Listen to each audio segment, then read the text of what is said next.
Nearly a year ago now, I uploaded a video on medical mysteries, and I don't know why it's taken me so long to do another because I find them so interesting. I'll leave a link to the first video in the description, but it is pretty old at this point, so go easy.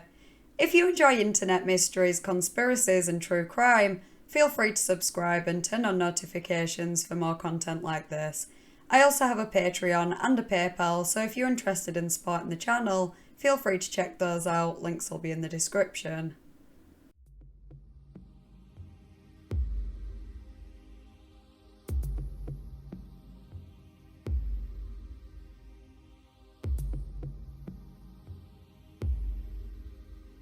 You can watch an uncut version of this video on my Patreon, which features a whole extra mystery which is too disturbing for me to discuss on YouTube. Uncut videos are available to all tiers and are also ad-free. Claudia Lopez and her husband Alexandra Alves were preparing for the birth of their third baby. Her last scan at 9 months showed that the baby was in a breech position, and so she'd need to have a caesarean. Accompanied by Alexandra and his mother, Claudia arrived at the hospital on the day of her appointment and was taken into surgery. When she woke up, she was shocked to see no sign of her baby, and doctors told her that she'd never been pregnant. They claimed she had totally imagined her pregnancy, a condition known as false or phantom pregnancy. This is a rare condition where women experience symptoms of being pregnant and genuinely believe that they are pregnant when they aren't. Men can actually suffer from this too, although in a slightly different way. Men tend to only get physical symptoms, as opposed to the psychological symptoms of genuinely believing that you are pregnant. Usually, it affects men whose partners are pregnant, and they also experience the same symptoms. Symptoms are basically the same as an actual pregnancy. The stomach can even increase in size, so you can see how someone would be easily convinced by this. As real as phantom pregnancies can feel to the person experiencing it, a scan would reveal that there was no baby, yet somehow Claudia had had 2 scans shortly before the birth, and neither of them showed that she wasn't actually pregnant. Initially, she did a pregnancy test and blood tests at the chemist, which came back positive. She booked a doctor's appointment, and the doctor confirmed she was pregnant, and even told her she'd be having a boy. Claudia was prescribed prenatal vitamins, attended prenatal classes, and had several ultrasounds where she, her husband, and doctors had seen the baby, yet she was now being told, only after they cut into her to perform the caesarean, that there is no baby. The circumstances surrounding this are very suspicious and not common, maybe even unheard of, in typical cases of phantom pregnancy. For that to be the case, Claudia, Alexandra, a pharmacist, and multiple doctors would all have to be experiencing some kind of shared delusion. Shared delusion disorder is a legit condition, but those who experience it tend to be quite close, so that would explain Alexandra, but not the pharmacist or the doctors. It's implausible that Claudia would be experiencing a phantom pregnancy and no one noticed until they cut her open and found that there was no baby there. So what on earth happened to the baby? I'm not sure if they had a specific theory or if they were pointing any fingers, but Claudia and Alexandra clearly don't believe that they were experiencing a phantom pregnancy, and they called the police to investigate it. Her main doctor denied being present for the ultrasounds, despite her and Alexandra stating that he was there. This is going to be a bit of a disappointing ending, but I have no idea what happened after this. I assume this happened in 2013 or right at the start of 2014, but none of the articles I read specify any dates. There are mentions of the case online in the last couple of years, but none of them have any new details. It's all just reworded versions of old articles. Which is weird, as you'd think such a crazy case would attract prolonged attention. But as a result, we can only speculate on what might be going on here. From the limited information we have, it very much sounds like the doctor or doctors stole this woman's baby. Whether or not it was premeditated or a spur-of-the-moment decision, I have no idea. When babies and young children are kidnapped, one of the most popular theories always tends to be that they were kidnapped and sold to a rich couple who couldn't have children of their own. I'm not sure how common that is, but it has happened before, so it is a possibility in this case. Perhaps the doctor planned all along to steal the baby and sell it on the black market. That would be extremely risky in this situation though, especially considering Claudia has family who saw the baby on the scans. If she was a single parent, it would be easier to convince people that she's crazy and she's fabricated it all, but obviously that's not the case. Another possibility is that the doctors messed up somehow during the cesarean and accidentally killed the baby, so they tried to cover it up and then just tried to convince Claudia that she'd imagined it all. They would have had to do something really bad though to cover up a baby's death. Cesareans aren't risk-free, there's always a chance that the baby won't survive, so it's not like doctors would be prosecuted under normal circumstances.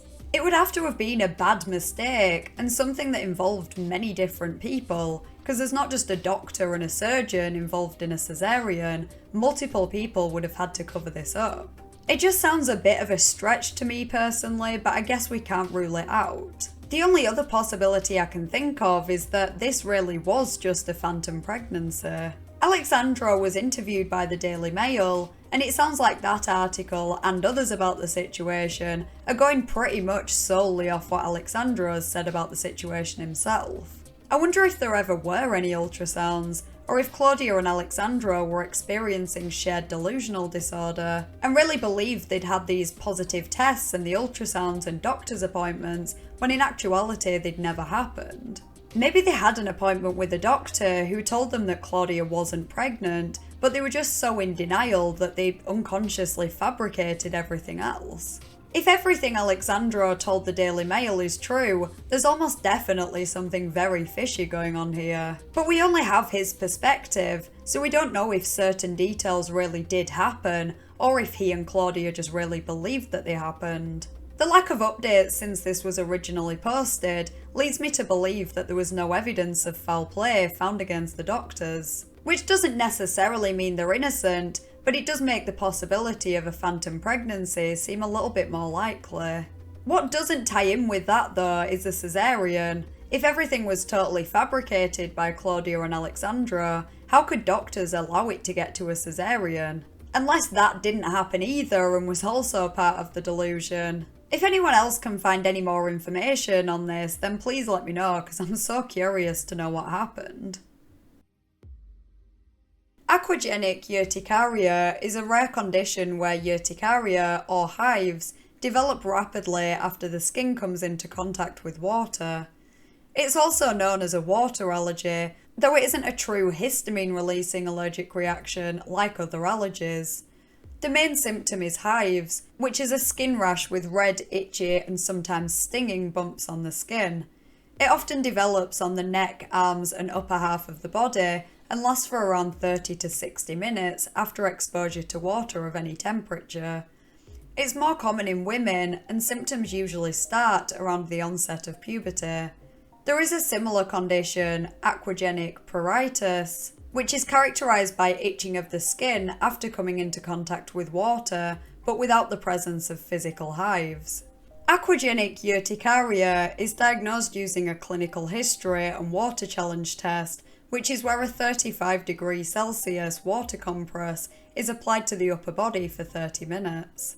Having the compress at a similar temperature to the human body helps to prevent misdiagnosis, as there are other similar conditions where hives occurs as a result of exposure to a cold stimulus. So far, you're probably thinking that this condition sounds like an absolute nightmare, and it really would be. I mean, just imagine being allergic to water.